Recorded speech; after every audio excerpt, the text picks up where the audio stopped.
সকালে ঘুম ভাঙতেই দেখি শান্তির সূচকে আমরা 2 ধাপ এগিয়ে, অথচ পাশের দোকানে ডিমের দাম শুনে কিংবা বাজারে গিয়ে পেঁয়াজের দাম শুনে যে মানসিক অশান্তি হয় সেটা তো সূচকে ধরা পড়ে না। তবুও আজ আমরা আবেগ নয় বাস্তবতা তুলে ধরছি। বিশ্ব শান্তি সূচকে বাংলাদেশের এই ওঠানামার পেছনের আসল চিত্রটা খুঁজে বের করি। 2022 সালে গ্লোবাল পিস ইন্ডেক্সে বাংলাদেশের অবস্থান ছিল 82তম, কিন্তু 2024 সালে সেটা পিছিয়ে যায় 93তম স্থানে। 2025 সালে আবার 2 ধাপ উঠে এসে দাঁড়ায় 91 নম্বরে।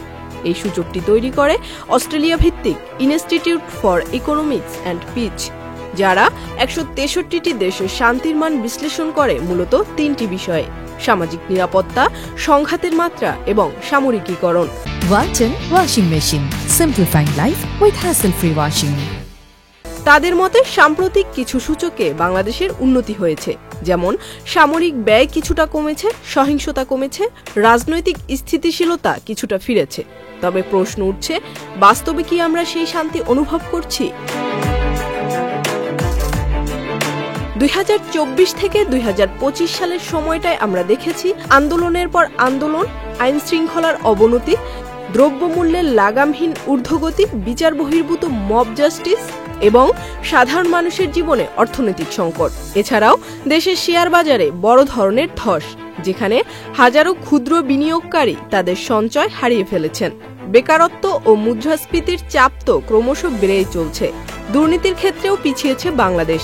2024 সালের দুর্নীতির ধারণা সূচকে বাংলাদেশের স্কোর ছিল মাত্র 23, যা গত 13 বছরের মধ্যে সর্বনিম্ন। 180টি দেশের মধ্যে বাংলাদেশের অবস্থান ছিল 151তম।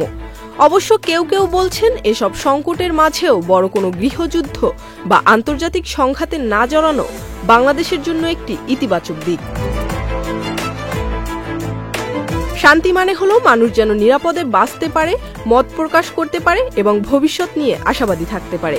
গ্লোবাল পিস ইন্ডেক্সে বাংলাদেশের এই উন্নতি হয়তো পরিসংখ্যানগতভাবে ইতিবাচক শোনায়, কিন্তু বাস্তবে রাজনৈতিক অস্থিরতা, মানবাধিকার লঙ্ঘন, অর্থনৈতিক সংকট এবং সামাজিক অস্থিরতা দেশের শান্তিপূর্ণ পরিবেশকে প্রশ্নবিদ্ধ করে তুলছে, এমনটাই মনে করছেন সাধারণ জনগণ। Zerin Sumi, channel I.